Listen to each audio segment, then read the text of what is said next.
Hi, this is Dave, and before we get to the show, I wanted to ask you a favor. One of our goals this year is to grow the show so that What Does Star Wars Mean to You reaches more listeners. And that's where we're asking you for help. And it's really easy. Wherever you listen to us, please hit that subscribe button. If you're liking the show, give us a 5-star rating and review on the platform you listen to us. We make a lot of fun of the algorithm and the smash that button thing, but it really does help us get noticed by new fans. And if you want to join in on the conversation, find us on social at Star Wars Mean to You. That's Star Wars Mean, the number 2 in the letter U. Now, let's chat some Star Wars.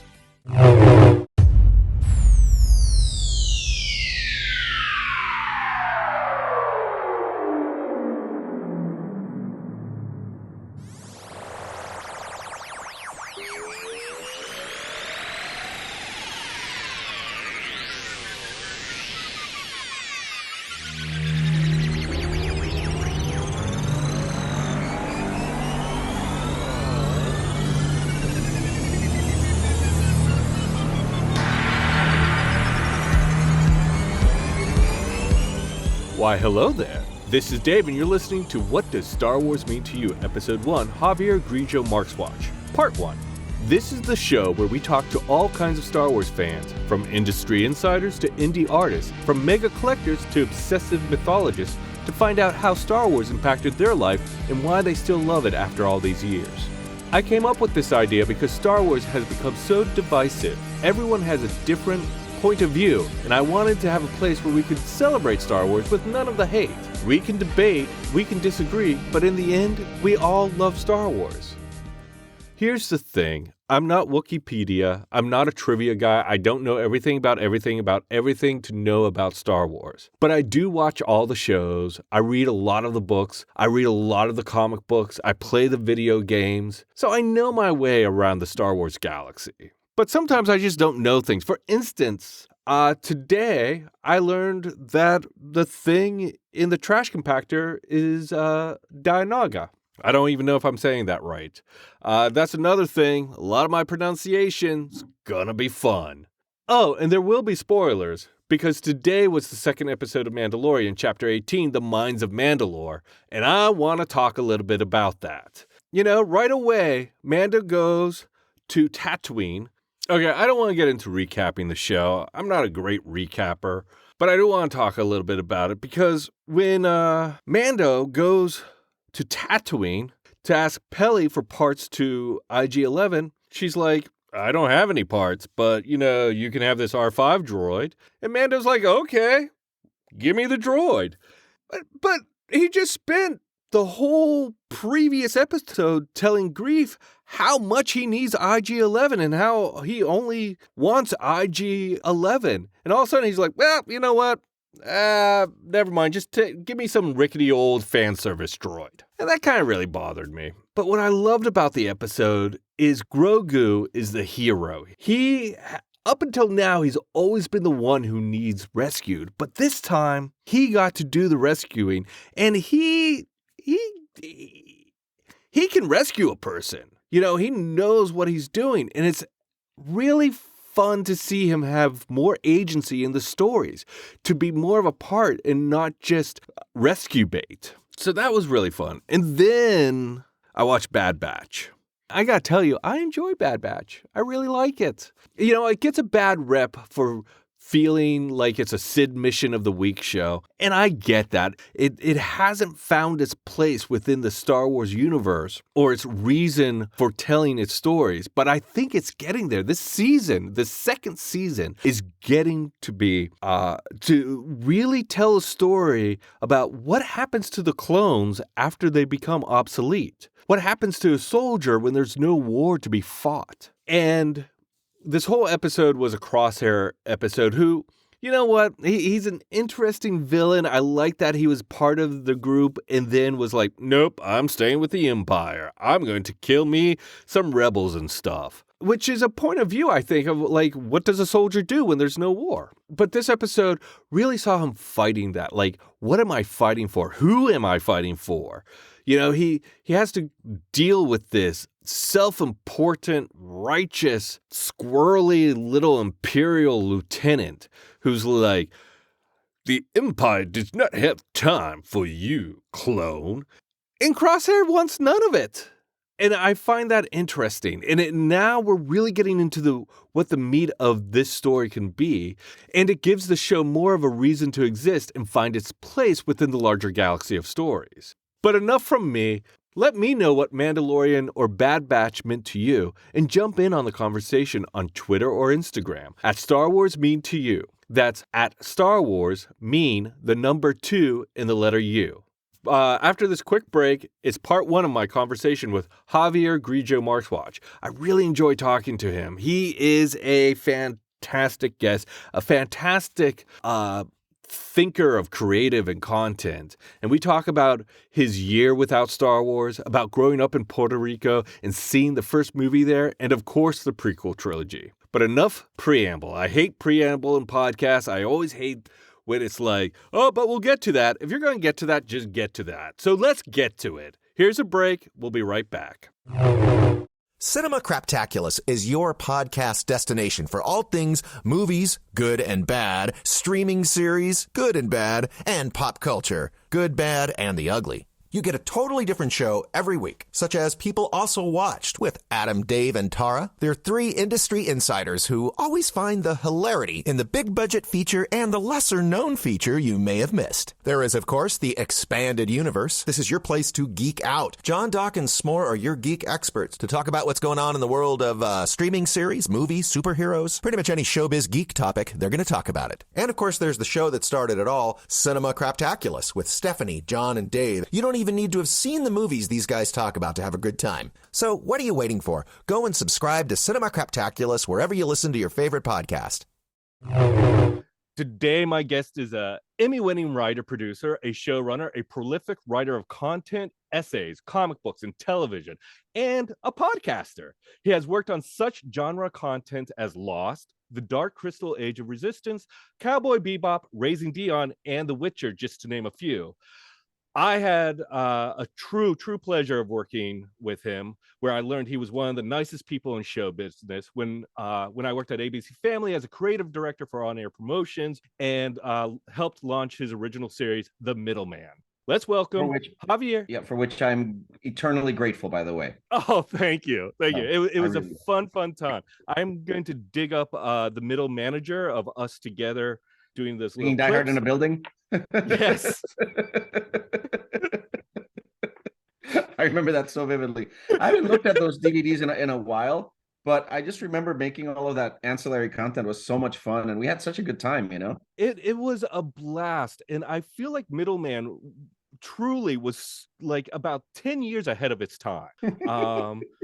Because it was making fun of and satiring things that the general public didn't know about until after like Avengers, like Marvel and DC really came out. And then I think right now it is set for a comeback. You know, I have asked Disney Plus, and their lack of enthusiasm was palpable. It was amazing. Like, I've never felt so rejected, and I've been on dating apps, so. But let's talk about happier topics. Let's talk about Star Wars. Let's talk about Star Wars. And tell me, Javier, are you ready to tell the world what does Star Wars mean to you? Yes, because I've been doing it my whole life. Right? Even if no one was asking for it. No, I mean, I actually, look, it's like, I'm only half kidding. Like, I wrote about 12 years ago, I wrote an essay called My Year Without Star Wars. And it was, it's still on IO9. You can still find it on IO9. And I think it's in one of I self-published some essay books. No, I mean, it was about how I literally had to go cold turkey from Star Wars for a year. I felt that Star Wars had become an obsession that was, and I don't mean an obsession like I'm buying toys and all of that. Like, I'm not one of those, not that my background would would indicate anything otherwise. But, but it was more like I found myself sort of really revisiting the prequels constantly. I was in a state of absolute denial about how bad they are. Yeah. And look, how bad they are for people of my generation who waited 19 years to blah, blah, blah, blah. You've heard the story a billion times, I've lived that story, yes. Yeah, we all did, I was in such denial that The Phantom Menace was not a good movie that I saw it 6 times in the movie theater. Yep. I bought the letterboxed VHS because Uncle George wouldn't let a DVD release or a Laserdisc release happen. So I watched it a bunch of times then, and then I ordered a Japanese Laserdisc. Oh, wow. That was letterboxed so that I could watch it in the best resolution possible to make sure I didn't miss anything. Because I literally was at that level of denial that Phantom, and look, I'm sure that everyone of my vintage has a similar story. It was a big disappointment, but I literally said, I'm going to take a year off. I'm not going to watch or consume any Star Wars, to the point where like I had seen a Q&A with Irvin Kershner before. So, I'm not, but like some friends invited me to go see a Q&A on Empire Strikes Back. And I was like, man, nope.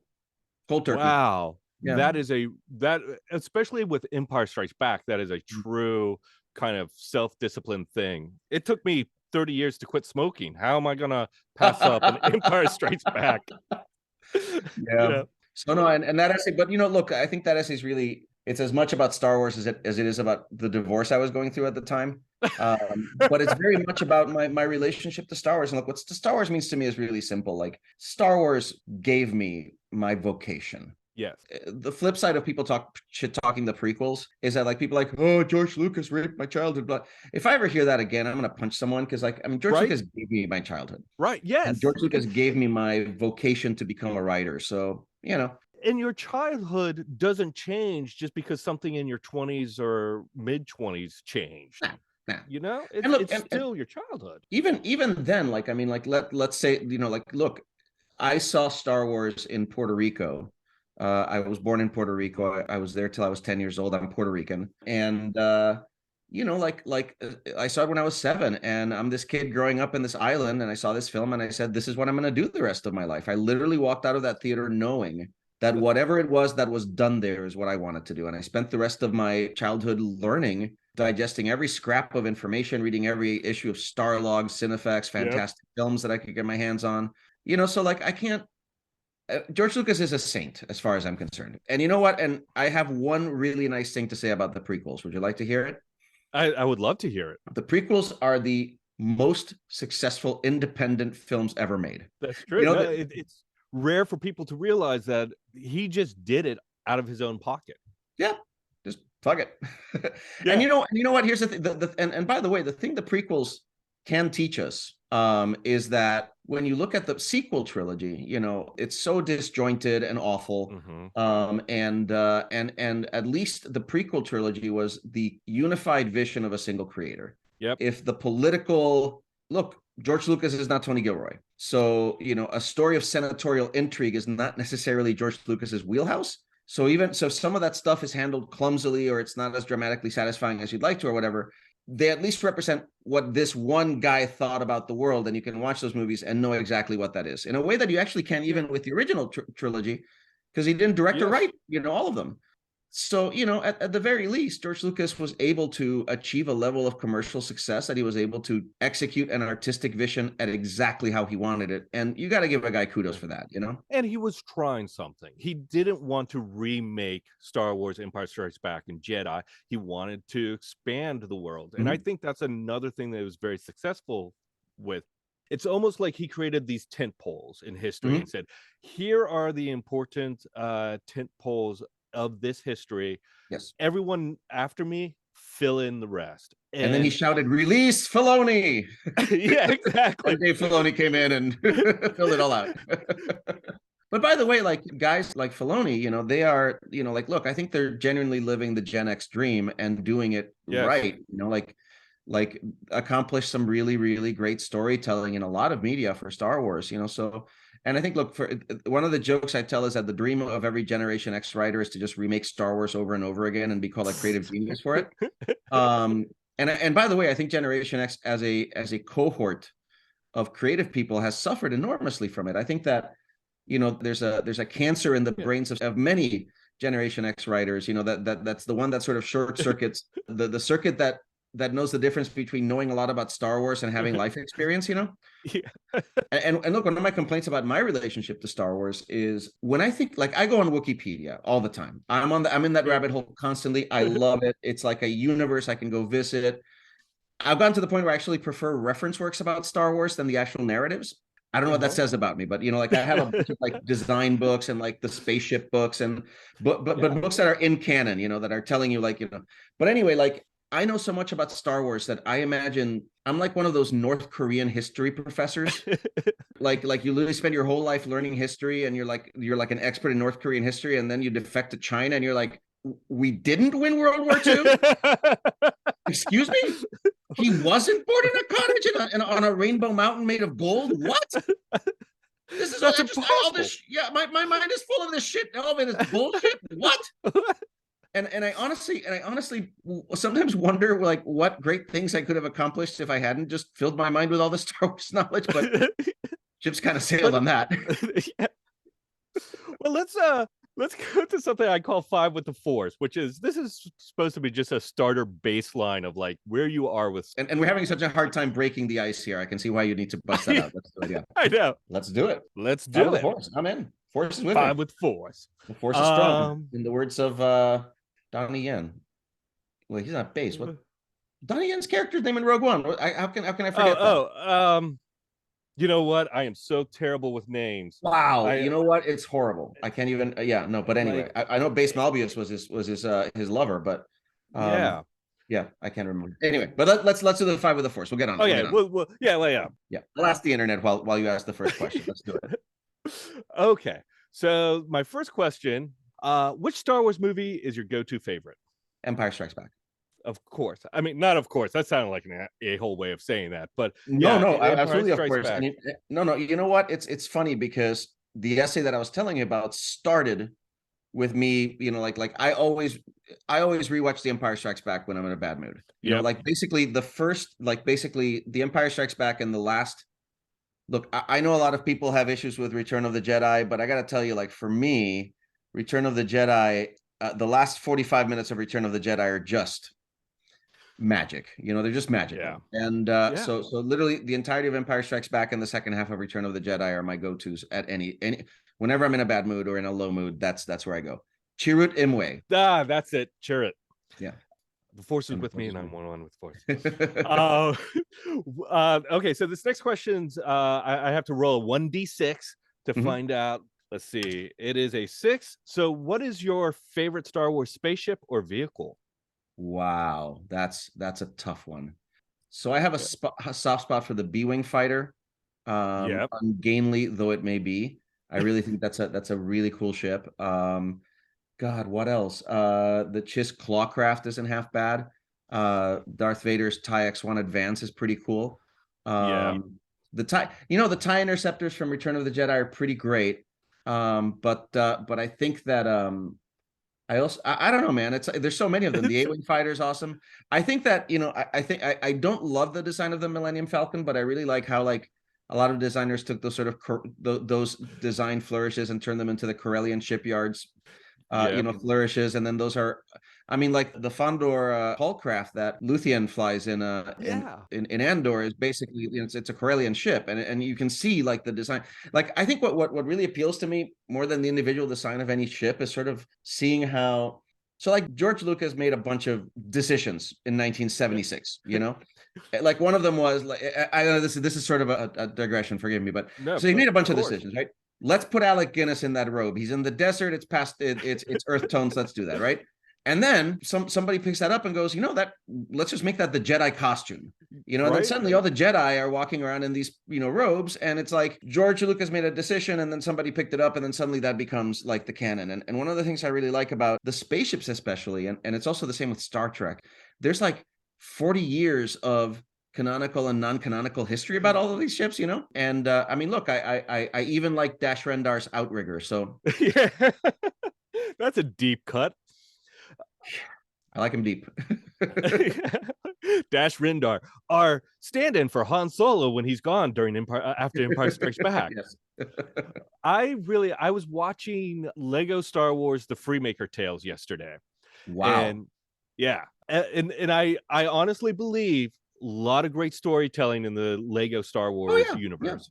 Yeah. Mm-hmm. And one of the things was someone brought in, their mechanics, and someone brought in a M1 Naboo starfighter, and one of the Freemakers was obsessed with it and loved it. And I thought that was interesting because I was like, oh, that's right. Because in Mandalorian, when they pull out the M1 Naboo starfighter, that Lego set just shot up in price on eBay. Like that was in Book of Boba Fett though. Like there was in those two weird episodes of Book of Boba Fett that were like Mandalorian episodes, and you were like, huh?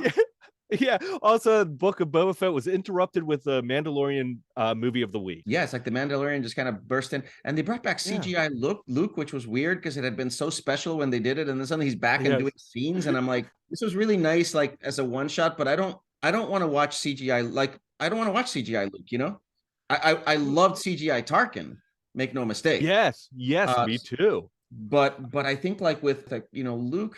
It's weird. Like I think it has to be a recast. As much as I love Mark Hamill, I mean, the guy is a national treasure, and I fucking adore him. I've gotten to meet him once or twice, and they've been some of the best like conversations I've had with celebrities and stuff like that. I mean, the guy's awesome, but I think that original cast, like, you can't just do zombie versions of them in perpetuity. It's too upsetting. Yeah, I agree. I think one of the issues I had with CGI Luke in the Book of Boba Fett was that you nailed it with zombie. He was very still. He didn't seem quite active, and I'm not sure if that was a creative choice or if it was a technological choice or a budget choice. The thing that I thought was most interesting about CGI Luke is, look, when they did it on The Mandalorian, it was wonderful, and it was like it was a nice and all that. But the thing is, even in The Mandalorian, you get the sense that they're like, well, we did this deep fake thing where we got like, footage of Mark Hamill doing the performance today. We got footage of him doing interviews in 1975. We got footage from him doing press for Corvette Summer, and then we just sort of took all of that. But what winds up happening is what you get is an average of Mark Hamill over 50 years. You're seeing all of the Mark Hamills as opposed to the guy who did Star Wars, so you're getting this it's more like an artist's interpretation of Mark Hamill than anything else, and I think that one of the things I love Alden Ehrenreich. I think we as a popular culture owe him an apology because Solo and his he's been so mistreated, I think, for that performance, which I think is a really good performance. Fantastic performance. Yeah, I think he's wonderful. And by the way, if you haven't seen him in Hail Caesar, see that movie and you'll see what a great actor he is. Like if you look at the difference between what he does in each movie. And look, I imagine that movie if it had been some sort of CGI composite of, you need a real performance to anchor these, and I feel like people don't quite get that yet, No, I agree. And there's this want for it to be the original actors with this need for it to be in present day response to a scene. And I personally feel like, look, let's go Star Trekian, the needs of the one or the few sometimes outweigh the needs of the many. Well, no, but I think Star Trek has done it really well. I mean, look, they've recast Spock and Kirk now 3 times each, and it's fine. No one died. The world didn't end. Shatner's still alive. I think that out of respect, like I probably wouldn't do anything with the original cast until they have all, if only because I think that, Harrison Ford has put on that outfit, and and Hamill has been Luke as an older man, and I feel like maybe not. Maybe you don't have to wait for them to pass away, but I don't know. Some part of me thinks waiting is probably the smart strategy, just because those actors are so iconic, and there's such a presence in our modern popular culture, and I feel like it would be, but maybe not. I don't know. I mean, Star Trek has done it, and it's been fine. I think casting younger versions is okay. Like if you had Bucky from MCU. Well, Sebastian Stan was born to play Jedi Luke. That's it. Right? Exactly. I think casting the younger versions is okay and fine. We have cartoon versions, right? And then but when it's like Han Solo at 60 in a scene where Han Solo should be 60, you gotta have Harrison. Yeah. And where they brought back Luke, for Force Awakens and the Last Jedi, like you were. But I don't know. Yeah, no, and also I don't want to think about those people passing because they're so important to me. So I don't, Yes, they are the Beatles of movies. Yes, they really are. They really are. So we're only on our second question, and we're like halfway through the podcast. Let's go. I know, right? Okay, so what is your favorite line to quote? The emperor does not share your optimistic appraisal of the situation. That's a good one. I use that in writers' rooms. This story is great. The emperor does not share your optimistic appraisal of the situation. That's a fantastic one. That's one I've never used because I've used a ton, and that's one I need to work in. I have that opening scene from Return of the Jedi memorized because I love, like a couple things about that scene though. Like I think first of all, Mark I totally whiffled Darth Vader's introduction because of the angle he shot him in. I think he thought, well, we shoot him from a low angle, he'll look imposing, but the thing is the ramp is facing down. So you're just getting his legs look shorter and his crotch looks really big. And he's just sort of like, I don't know why they didn't crane up from him coming down. Look, I don't want to redirect the film. I'm just saying. But that scene, with Moff Jerjerrod is like, like you're going like, well, Darth Vader's managerial style does have some subtlety and nuance. That scene, the one line I kind of always quote is, "The Emperor coming here? The Emperor's coming here? we shall double our efforts. I hope so, yes. Commander, for your sake. Right. The Emperor is not as forgiving as I am." It's phenomenal. It really is. So with that question, you kind of already did it. Can you do any Star Wars impressions or impersonations? I'm not very good at impersonations, but God, it's funny. I was doing a pitch, and the premise behind the pitch was that, in most sci-fi, especially, high sort of, like space opera kind of stuff, they'll speak in the sort of quasi-Shakespearean mid-Atlantic thing, even the American actors, so the line I always quote to demonstrate that is Luke in Return of the Jedi, when he goes, "I'll not leave you, Father, I must save you." And look, Mark Hamill, I mean, my God, the guy acts the hell out of those scenes. He's phenomenal in those final scenes in Jedi, especially, but he was fighting some of that dialogue real hard. It's hard dialogue to fight. It is a kind of mouthful, and when actors and performances like make it great, it's a spectacular talent. Really, by the way, there's another line that I say a lot, which is, traveling through hyperspace ain't like dusting crops, boy. Yes. Yeah, I'm sure you've heard that one. Oh yeah, I actually used that one in a 6th grade acting audition. Nice. Yeah. The first time I went, I did the "You're No Saint" monologue from Planes, Trains, and Automobiles. The chatty Cathy. Yeah. And it was like way too long, and the teacher was like, "Can you just do one line?" I was like, "Okay." And I went into that. Finally, for 5 with the Force, besides the movies, what is your favorite Star Wars content? This could be a TV show, comic book, a novel, a game, anything. Oh, you know what? I'm a huge Grand Admiral Thrawn stan. Oh yeah, I think that character is one of the best things that's ever been created for Star Wars. Because look, I think one of my pet peeves, especially about the prequel trilogy, which I think is horrible with this, heroes have to win battles because they're smart, not because they're less stupid than the villains. And the prequel trilogy, the sequel trilogy, is rife with the First Order, every villain in those films are stupid. Okay. Well, they're the Three Stooges of intergalactic war. Yeah. I mean, look, and it's like you look at even something as simple as like the beginning of The Last Jedi, right? These guys are attacking a planet with an armada, and they have a planet-killing gun, right? So what do? Do they surround the planet with their planet-killing guns? No, they literally come out of hyperspace in a straight line, right? And the dreadnought has to prime its weapon, which somehow they can't prime on the deck, or it can't come out. I don't know what the deal is with the weapon. So like they literally come out in a line, right? They're just sort of standing there, kind of quasi-blockading the planet. I don't know, and then they wait, like, and then they take a phone call.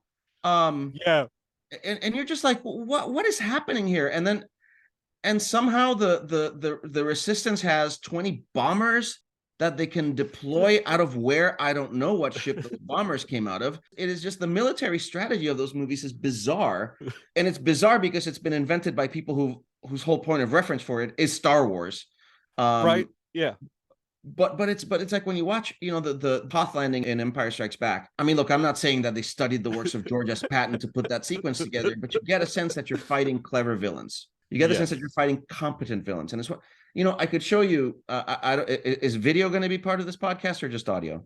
Right now, just audio. But if you want to show some video, please. Well, no. Look, I could show you, like, just over there. I have a wall of the few Star Wars figures that I have left. I've given a lot of them away. I don't like collecting things as much anymore, but I have 3 figures of Grand Admiral Thrawn, 3 figures of Grand Moff Tarkin, right?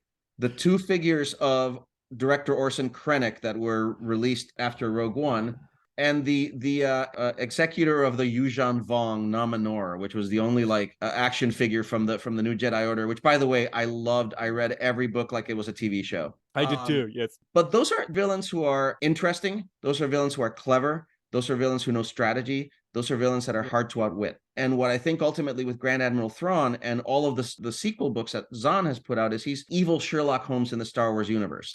And that creates a real challenge for the heroes, which, by the way, I don't even think in the first Timothy Zahn books, I mean, it was like Grand Admiral Thrawn was defeated by his own people. I mean, he was killed by the Rook. Yeah. So it's not one of those things where, even the heroes were able to put him down at the end. It was actually his own flaws that put him down. That's a villain to me. And it's also why I love Grand Moff Tarkin. I mean, he's such a bastard. I think that the great thing about Palpatine and Tarkin specifically is, and I think Ian McDiarmid just took this to the limit with Palpatine, but he's so obnoxiously enamored of his own evil, Yes.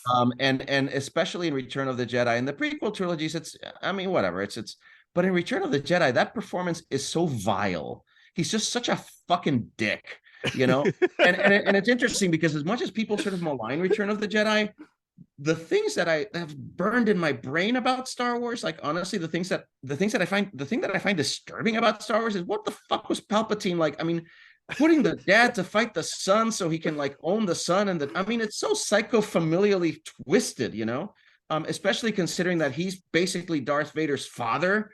It's nuts, but that character is clever, and look, he wins the Clone Wars. Yeah, he manipulates everything around him to become the Emperor. Yeah. If you ask me what my biggest complaint was about the sequel trilogy, and my complaints are legion, but my biggest complaint is that the only reason the heroes quote unquote win at the end of that is that they're less dumb than Hux and Snoke and Kylo Ren. Yeah. And frankly, look, at the end of The Last Jedi, the First Order wins. I don't know how the Resistance got all their shit back at the beginning of Rise of Skywalker, but you literally only have enough rebels left to fill the Millennium Falcon. Right. Then Rise of Skywalker starts, and they have another Tantive 4, and they've got another desert outpost, and you're like, not desert, they got another wilderness outpost, and you're like, where did all this shit come from? They lost the war. I saw it in the last movie, and they lost the war because they're idiots, Well, and they didn't have gas. Oh yeah, there's that. Yeah, but it's interesting because one of the things that one of my big complaints about The Last Jedi is it asks these questions that I guess are interesting. Okay, what if the heroes were sort of toxically masculine and made bad decisions, right? But it doesn't really have satisfying answers to those questions. It's like, what happens? They lose the fucking war. That's what happens. None of their plans work out. Everything goes to shit, and they lose the war to Kylo Ren, who's an idiot. He's like an emotionally immature, unstable jackass. He has absolutely no knowledge of strategy. All he knows how to do is kill, kill, kill, kill. And that's who they lose the war to. He's all the rage of Anakin Skywalker with none of the abilities. Skill. Ability. Yeah. Intellect. Dark side powers. No, there's that too. Yeah. So you saw Star Wars as a child when you were 7 in Puerto Rico. And then moved to Michigan, where I think you probably saw Empire Strikes Back in Michigan, or were you still in? No, I saw the Empire Strikes. Oh my God, I saw the Empire Strikes Back. You know what? We were visiting Puerto Rico, and I believe I saw it. No, you know what? I think I may have seen it in Puerto Rico, or I may have seen it at the Briarwood Mall in Michigan. It was one of those two. I think it was Briarwood. I think actually I didn't get to see it in Puerto Rico. So we actually got back to the States, and the movie had already been out for a couple of weeks, and I was really upset that I hadn't seen it. If I recall correctly, that's what. So I saw it at the Briarwood Mall in Ann Arbor, Michigan. And was growing up in Puerto Rico and then moving to Michigan and kind of having this arc of the movies be with your childhood, did you sense a difference between Empire Strikes Back? Empire Strikes Back was the end of the innocence, Yeah. Like, because I remember one of my friends in Puerto Rico telling me that Luke got his hand chopped off, and I didn't want to believe it. I did not want to believe it. I mean, he didn't tell me the big secret, but I did not want to believe it. That Luke Skywalker's hand could, like, how's he going to be a hero without a hand? How the hell does, how do you do that? So, watching Star Wars at 7 and then going into Empire, and Empire is a much more adult movie, maybe, or it just has more severe consequences that happen in them to certain things. And it's a much more desperate movie. It's a much more tense movie. No, I mean, look, I think, and I think with Return of the Jedi, like, I remember when I first saw it, I think I had the same response that that a lot of teenagers had to the Ewoks. I just didn't really vibe with that. Yeah.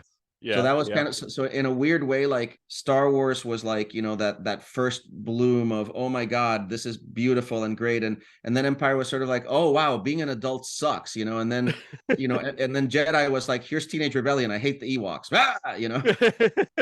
So and my dad worked perfectly with all of the stages of my upbringing. So that's part 1 of my conversation with Javier. Next week is part 2, where we talk about trying to get the original 12 Kenner action figures while living in Puerto Rico, and so much more. But tell me, do you like doing deep dives into the reference material? Do you think Star Wars Episode 4 A New Hope was as political as it was space opera? And what's your favorite spaceship, the B-Wing? Get in on the conversation on Twitter or Instagram at Star Wars Mean to You. That's at Star Wars Mean, the number 2 and the letter U. You can follow Javier on Twitter at OKBJGM and check out his website. The address is in the podcast show notes. And join us next week for part 2 of our conversation. And remember, the Force will be with you always.